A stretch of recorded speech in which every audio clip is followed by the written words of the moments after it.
શ્રીજી મહારાજ કહે છે જે ભગવાનના એકાંતિક નિષ્કામ ભક્ત છે તે ક્યારે સકામી થતા નથી અને 4 પ્રકારની મુક્તિ પણ ઈચ્છતા નથી. સંપ્રદાયમાં ઘણા દ્રષ્ટાંતો છે.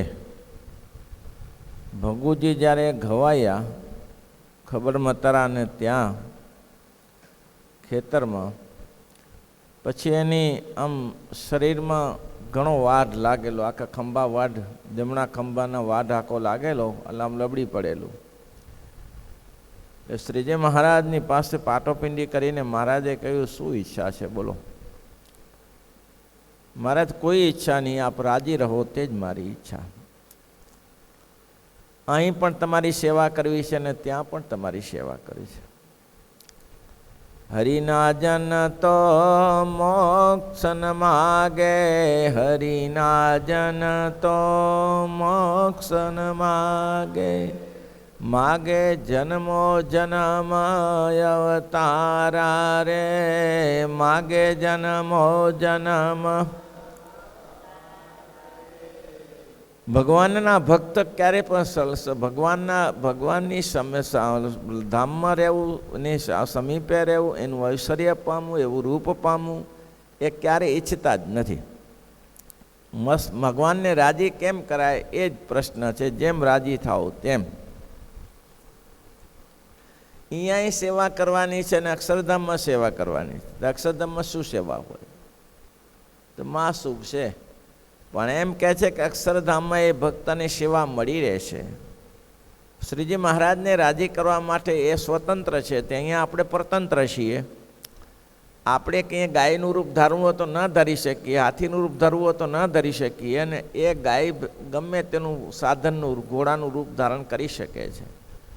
અને મહારાજ ફરવા જતા હોય તો ઘોડા રૂપે થઈ જાય, મુગટ રૂપે થઈ જાય, શંખચક્ર ગદા રૂપે થઈ જાય. એ ભગવાન કહે છે ત્યાં એની અને એ રીતે મુગટ રૂપે થઈને માથા ઉપર બેસે, કુંડળ રૂપ થઈને કાનમાં રહે, કંઠી રૂપ થઈને મહારાજ કે ગરદનમાં પહેરે. એવી રીતે ભગવાનની શોભા ત્યાં છે, એ લોકો રહી શકે છે. એવી મહારાજે વાત કરી.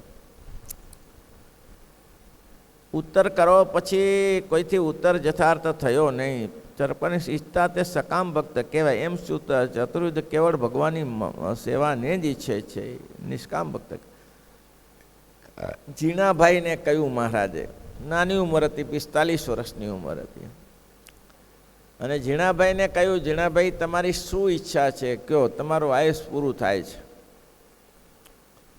તમારે અહીંયા રહેવાની ઈચ્છા છે કે ધામમાં જવું છે? અરે મહારાજ, આપનો રાજીપો શેમાં છે? અમે એક જ, જેમ ભગુજી, રતનજી, મિયાજી આ બધા જે તમારી સેવા કરે છે એવી સેવા અહીં આપો તોય બરાબર છે ને ત્યાં આપો તો બરાબર છે.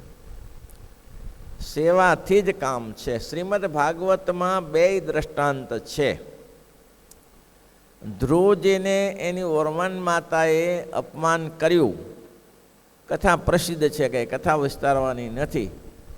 અને એના પિતાશ્રીના ખોળામાં બેસવા ન દીધો અને એમ કહ્યું કે બેટા હજી તને વાર છે, તારા પિતાશ્રીના ખોળામાં બેસવા માટે તો તને મારે ત્યાંથી જન્મ લેવો પડે, એનાથી ન થાય.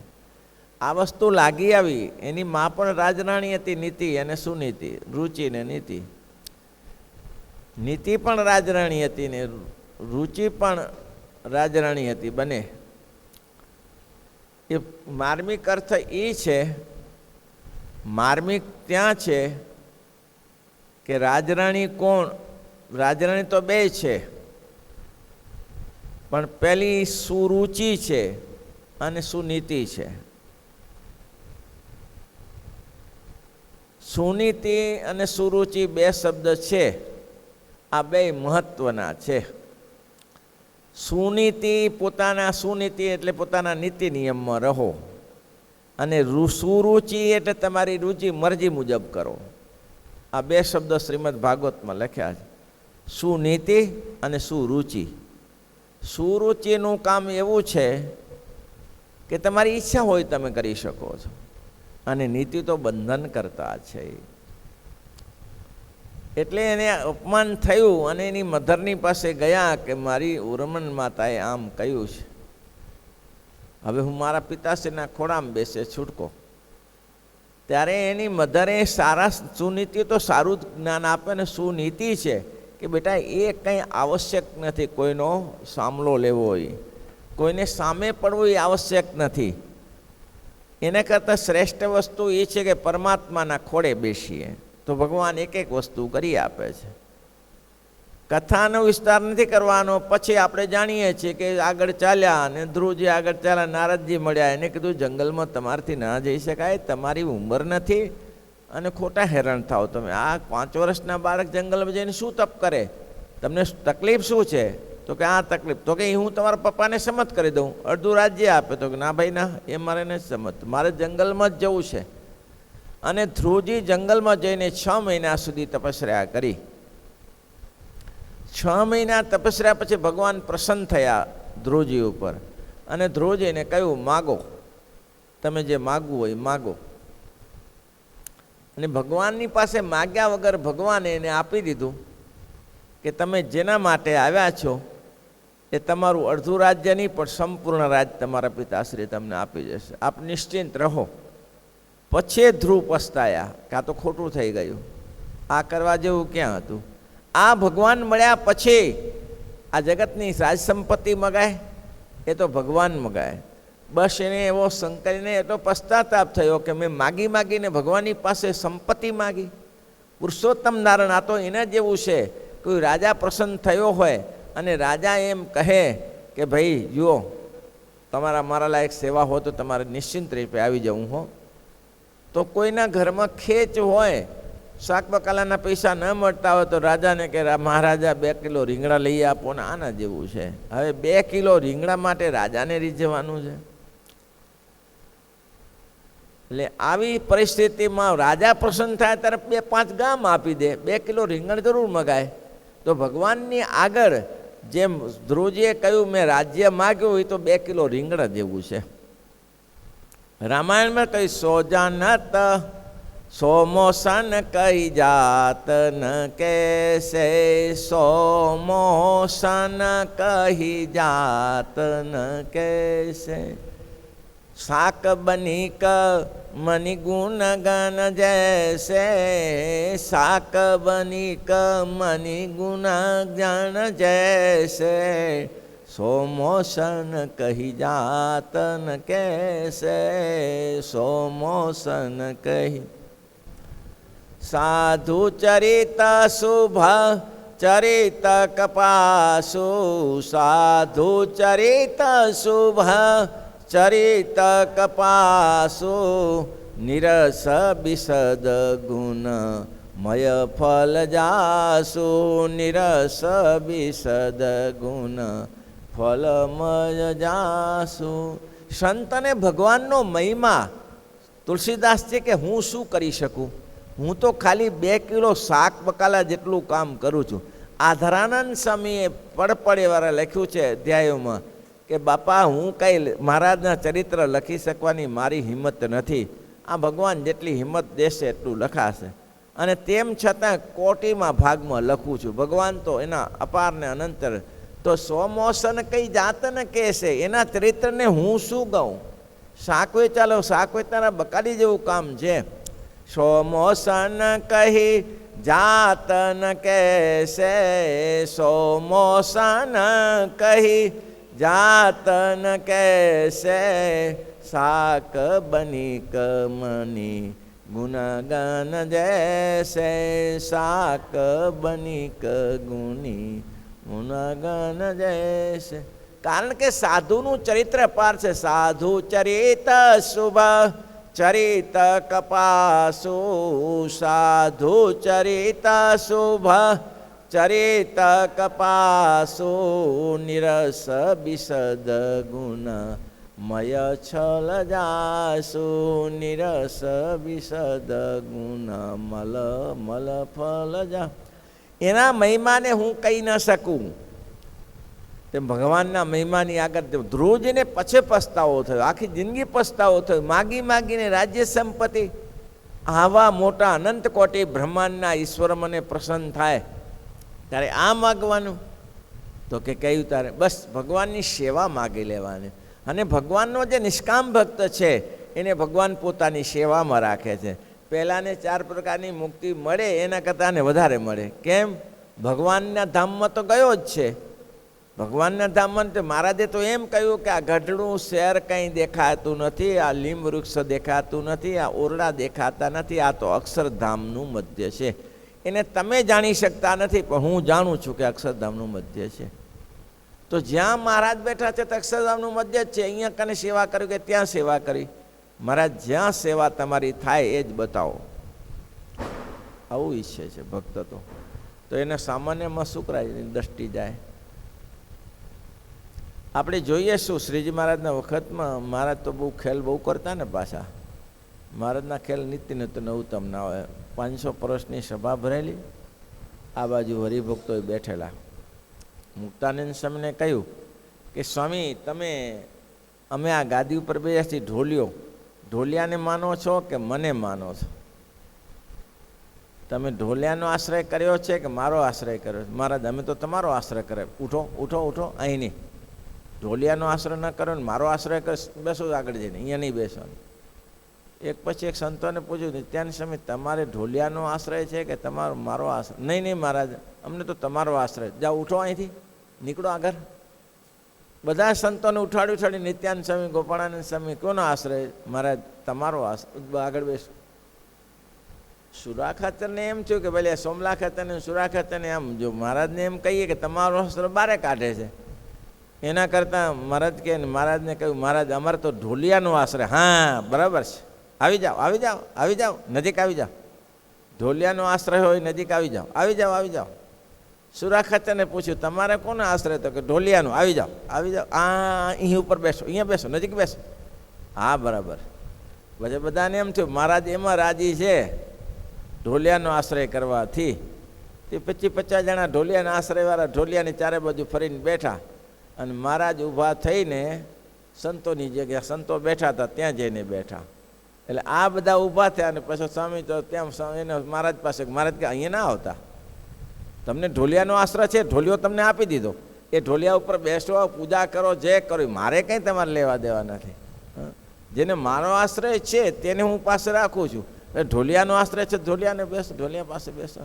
આ વાત બહુ સામાન્ય છે, પણ મસ્તની વાત એ છે કે જેને અક્ષરધામનો જ આશ્રય છે એ તો અક્ષરધામમાં જશે અને અક્ષરધામનું સુખ મેળવશે. પણ જેને પુરુષોત્તમનો આશ્રય છે એ તો મહારાજ કે પાછા ન પડે. મહારાજ જે લોકમાં જશે ત્યાં લઈ જશે. આ બધા મુક્તને સાથે લઈ જ ગયા ને. મહારાજ અક્ષરધામમાં આવતા ગોપાળાનંદ સ્વામી પ્રશ્ન પૂછો કે સ્વામી અમારે જવું છે તો આપની શું ઈચ્છા છે? મહારાજ આપ જઈ શકો છો સત્સંગીઓને માટે. મહારાજ કે તમારે આવવું પડશે. મહારાજ કે અમે શું કરીએ આવીને? મહારાજ તમે પ્રગટ બિરાજો છો, તમારે શું? મહારાજ કે રાજાનું લશ્કર મોટું હોય તેનાથી રાજા શોભે, પણ રાજા કાંઈ પોતે જઈને ઘોડા ઉપર જઈને કોઈને એમ કે હું રાજા છું તો કોઈ બાપોએ માને નહીં. તે અમે કહેશો કે અમે ભગવાન છું તો કોઈ નહીં માને, પણ તમે કહેશો કે આ અમારા પુરુષોત્તમ નારાયણ છે. અને શ્રીજી મહારાજ સ્પષ્ટીકરણ કરી દીધું અમુક જગ્યાએ. મહારાજ કે જેટલાને મેં કંઠી પહેરાવીને તોડી રવાના થઈ ગયા. શ્રીજી મહારાજ કહે છે જેને અમે કંઠી પહેરાવી તે તોડીને રવાના થઈ ગયા. અને ગુણાતીતાન સંત સ્પષ્ટ કહ્યું છે કે આમની પાસે 100 વર્ષ સુધી બેસે ત્યાં સુધી ખાટો ખારો સ્વાદ ના આવે, પણ મારી પાસે 15 મિનિટ બેસે તો જેવું છે જણાવી દઉં. 15 જ મિનિટ ખાલી મારી પાસે બેસે ને તો જેવું છે એવું જણાવી દઉં. કારણ કે મહિમા તો સમજો, સંતો સમજાવે ને. એટલે અક્ષરધામના મોકતા 500 પરમહંસો ને બધા અહીંયા આવ્યા. તેમ જે દેશમાં જાય ને શ્રીજી મહારાજ આગળ પ્રશ્ન પૂછાયો છે કે મહારાજ આ જ ભૂખંડ ઉપર ભગવાનના અવતાર થાય છે કે બીજે પણ થાય છે? મહારાજ કીધું ભગવાનની જ્યાં ઈચ્છા હોય તો ભગવાન જાય છે. અનંત કોટી બ્રહ્માંડમાં જ્યાં ઈચ્છા હોય તો જાય છે. એને કોઈ પ્રતિબંધ નથી. ભગવાનને કોઈ પ્રતિબંધ નથી કે અહીંયા જ જવું નથી ત્યાં જવું. પણ ઢોલિયાનો આશ્રય ના કરવો, પુરુષોત્તમ નારાયણનો આશ્રય કરવો. જેટલા ઢોલિયાવાળા ઢોલિયા પાસે બેઠા રહ્યા ને પરમહંસો ખાટી ગયા. મહારાજ કે અમે તો અમને જે ઈચ્છે તે ત્યાં જઈએ. વાત એ છે અક્ષરધામ છે એ ઢોલિયા જગ્યાએ છે, અને ભગવાન પુરુષોત્તમ નારાયણ છે એ તો મહારાજ કે ભગવાન ત્યાં અહીંયા આશ્રય ભગવાનને કરવા જેવો છે. તો આ ધ્રુવજીને આખી જિંદગી પસ્તાવાનું રાજ્ય મળ્યું, હજારો વર્ષ સુધી રાજ્ય કર્યું, પણ ધ્રુવજીને પસ્તાવાનો રહ્યો. એને સામે દ્રષ્ટાંત છે, ચતુષ્કંદના છે બે દ્રષ્ટાંત. એના સામે દ્રષ્ટાંત ચતુષ્કંદની પ્રહલાદને આખ્યા. પ્રહલાદની કથા છે, ભાગવતની જ કથા છે. હવે પ્રહલાદ હતા એ નિષ્કામ જ હતા, એને બસ ભગવાન જ મેળવવા હતા, બીજું કંઈ ઈચ્છા જ નથી એને. મને ભગવાન સિવાય કોઈ ઈચ્છા નથી, મને ભગવાન મળી લે. અને આપણે જાણીએ છીએ હિરણાક્ષનું મૃત્યુ થયું અને પછી આખી પૃથ્વી પાણીમાં ડૂબાડી દીધી મારાવાલાએ. એટલે ભગવાને વરાહરૂપ લઈને હિરણાક્ષનું મૃત્યુ કર્યું. એ હિરણ્યકશિપુને ના ગમ્યું, એના ભાઈને ના ગમ્યું, મારા ભાઈને મારનાર વિષ્ણુને છોડવું નહીં. અને એવો ચારે બાજુ આડંબર કરી નાખ્યો, કોઈ વિષ્ણુનું નામ ન લે, દેવોનું નામ ન લે. આને વિષ્ણુને પતાવી જ જવું હાથમાં આવે, કોઈ નામ ન લઈ શકે એવો ડંકો ઉગાડ્યો ભાઈ. હવે ભગવાને પાછો બ્રહ્માજી પાસે તપ કરીને વરદાન માગ્યું, દિવસે ને મળું, રાતે મળું, સુકે ને મળું, નીલે ને મળું, બહાર ને મળું, અંદર આવો. લિસ્ટ બહુ લાંબુ, વિદ્વાનો છે ને, ભણેલો હતો મારો, એટલે લિસ્ટ બહુ લાંબુ કરી આવ્યો. એક એક આઈટમ લઈ આવ્યો. સુકે ના મરું, ડીલે ના મરું, બારે ના મરું, અંદર ના મરું, રાત્રે ના મરું, દિવસે ના મરું.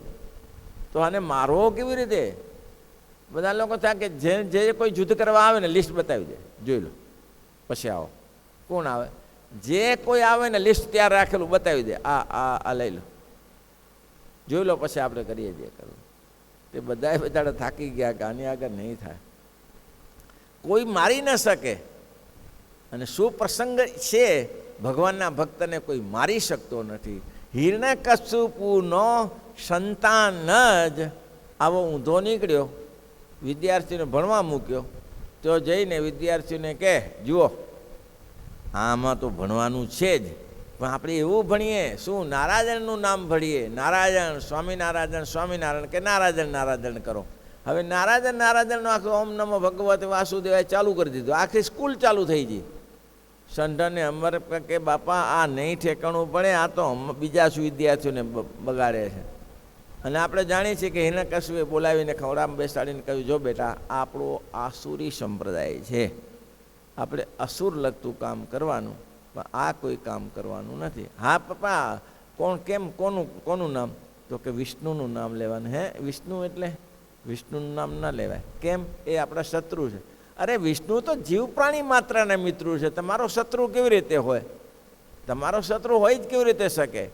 જીવ પ્રાણી માત્રના મિત્ર છે, પણ ન મનાનું હો. અને છેલ્લે આપણે જાણીએ છીએ કે હાથીના પગે બાંધ્યો તોય સફળ થયા, સમુદ્રમાં નાખ્યો તોય સફળ થયા, પહાડ ઉપરથી પડતું મેલ્યું તોય સફળ થયા, કૂવામાં નાખ્યો તોય સફળ થયા. કેમ? નિષ્કામ ભક્તની રક્ષા ભગવાન કરે છે. નિષ્કામ ભક્તની એક મેં વર્ષો પહેલાં વક્તાને મોઢે સાંભળેલું કે એક જગ્યાએ તુલસીદાસજી બેઠા હતા અને સુરદાસજી બેઠા હતા. હવે બે જણા બેસીને પ્રવચન માટે આપેલા, સુરદાસને તુલસીદાસજી, બે જણા. હવે સુરદાસ તો બેને આંખે દેખતા નહોતા અને સ્ટેજ ઉપર કથા ચાલે, કથા બંને જણા કરે, એમાં ઘણી બધી વસ્તી ભેગી થયેલી, ઢગલાબંધ વસ્તી ભેગી થઈ, એમાં હાથી ગાંડો થયો ભાઈ. આટલી બધી વસ્તીમાં હાથી ગાંડો થયો. હવે હાથી ગાંડો થાય એટલે કઈ બાજુ જશે શી ખબર પડે? એટલે આખી સભા હળહળ કરતા ભાગી ત્યાંથી ઉઠી, આખી સભા ઉઠી ગઈ, કોઈ રહ્યું નહીં. પછી સુરદાસે ભાગ્યા, સભા તો ગઈ તો સુરદાસ ભાગ્યા, તુલસીદાસ એકલા બેઠા રહ્યા. ધીમે થોડો રહીને હાથી ચાલ્યો ગયો અને પાછા સભા આવે તો એટલે કોઈ એવું માની ના લેવું કે પ્રજા તમારી કથામાં બેસશે, એ તો અનુકૂળ આવે તો બેસે, ભૂકંપ થયો હોય ને પછી ત્યાં બેસી રહી તો જરૂર ચાલે છે. અચ્છા, ભેગા સુરદાસ એને કોઈ પકડી લાવી, બાબા ચાલો પાછા બેઠા.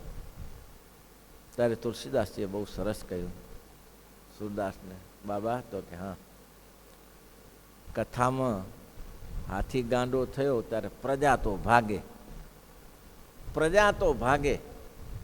એ તો બની શકે, પણ તમે કેમ ભાગ્યા? પ્રજા તો ભાગે પણ તમે કેમ ભાગ્યા? તમારે ભાગવાની શું જરૂર હતી? તમારી તો એવી નિષ્ઠા હોય ને, અને તમારે જેવા સંત આ રીતે ભાગે એ મને આશ્ચર્ય લાગે. એટલે મને કંઈ એવું નથી કે તમે નીચે થઈ ગયા ને હું ઊંચો થઈ ગયો, એવું નહીં, પણ તમારું કારણ શું? ત્યારે સુરદાસે બહુ સરસ કહ્યું. સુરદાસ કે જુઓ, તમારા ભગવાને તો રામચંદ્રજીએ તો ધનુષ્ય ધારણ કર્યું છે. એ તો ધનુષ્ય ધારણવાળા છે ને, એ તો હાથીને ભગાડી શકે ધનુષ્યથી. તમારા ભગવાન કોણ છે? રામચંદ્રજી છે અને હાથમાં ધનુષ્ય ધારણ કર્યું છે. એ નજીક આવી જાય ને તો તીર મારીને કાઢી છે કે મારો ભગવાન તો લાલો છે, કૃષ્ણ છે, એને મારે ખવડાવવાનું છે, એને મારે નવડાવવાનો. એ મારું શું રક્ષણ કરે? એ રક્ષણ શું? મારે જ કૃષ્ણનું રક્ષણ કરવું પડે. મારે તો બાલ સ્વરૂપની ઉપાસના છે. મારા બાળકને જેમ મારે કૃષ્ણને જાળવવાના છે. તમારે બરાબર છે, તમારા ભગવાન ધનુષ્યબાણ લઈને બેઠા છે એટલે તમને કોઈ ભય ન હોય, પણ મને તો પૂરેપૂરો ભય લે ને. કેમ? તો કે મારા ભગવાન તો એને દૂધ પાવું, મારે પાવું, નવડાવવું, ધોવડાવવું, ભોજન કરાવવાનું મારે કામ છે. એટલે હજી મારા ભગવાન એટલા મોટા નથી થયા રામચંદ્રજી જેટલા કે હાથમાં ધનુષ્ય લે, ચક્ર લે, એવું નથી. હજી વાર લાગે. આ સમજણ કહેવાય. જો એને આશ્રય છે. આપણે એક સારું દ્રષ્ટાંત છે, મરકટવત ને મારજારીવત. મરકટવત અને મારજારીવત. બોલો, બિલાડી પોતાના બચ્ચાને ક્યાં લે? બિલાડી કેવી રીતે લે? મોઢામાં લે. અને વાંદરું ક્યાં રાખે? મોઢામાં. હે? વાંદરું એને રાખે, છાતીએ લગાડે. શેફ કોણ છે? શેફ કોણ છે? વાંદરાનું બચ્ચું શેફ છે કે પછી બિલાડીનું બચ્ચું શેફ છે? હા, બિલાડીનું બચ્ચું શેફ છે. એ શેફ એટલે કે સલામત છે. કેમ? એ તો એના મોઢામાં પકડીને લઈ જાય છે. એની માનો દ્રઢ આશ્રય છે. અને પહેલાં તો છે વાંદરું, એ તો ખંભે લટકાડે, હું થાકે નીચે મૂકી દીધું, જાય પડે નીચું. સારું, પહેલાને પોતાને પકડવા પડે છે અને પહેલો ભગવાન એને પકડી રાખે છે. બે ભક્તો છે. બિલ્લે મારજારીવત ન્યાય છે, એ તો ભગવાન એને પકડી રાખે છે. એટલે મહારાજ કે એવા ભક્તનું સદાને માટે કરવું સદા તેને કી રખવાડી, જીમી બાલક રાખાઈ મહતારી. ના ના, મારજારીવત મરકટ એ જે બિલાડી છે પોતાના મોઢામાં લે, હું મારા ભક્તોનું રક્ષણ કરું છું. અને બીજો ભક્ત છે જે અક્ષરધામનો આશ્રયવાળો છે, મરકટવત, એને પોતાનું જાળવણી કરવી પડે. જેને અક્ષરધામની જોઈ છે, મારે અક્ષરધામમાં જવું છે, એને પોતાની રીતે જાળવવું પડે. અને એટલો ફેર છે. અને પહેલાંને ભગવાન મરકટની પીઠે, બિલાડીની પીઠે જાળવે, હાથમાં પકડીને રાખે છે. મારો ભક્ત છે, એને છૂટાય નહીં. કેટલો અંતર છે બોલો. મરકટ એટલે મહારાજે કીધું કે ઢોલિયાવાળા ઢોલિયા પાસે રહો. બાકી જે અમે અહીં બેઠા છીએ બરાબર છે, તમને ઢોલિયાનો આશ્રય છે, ઢોલિયા પાસે બેસો. એટલે મારે કે ઢોલિયાનો આશ્રય ના કરાય. કેનો આશ્રય કરાય? પુરુષોત્તમ નારાયણનો આશ્રય કરાય. ઢોલિયો તો ગમે તે ફરી જાય. તેમ મરકટવત ના રહેવું, મારજારીવત રહેવું. કે આશ્રય મારો ભગવાન છે, એ બધું કરશે. મારો ભગવાન છે, કરશે. તો સુરદાસને ભગવાનનો એવો આશ્રય છે ને પેલા તુલસીદાસને તો ભગવાન ધનુધરનો આશ્રય છે. શ્રીપતિમ શ્રીધરમ સર્વ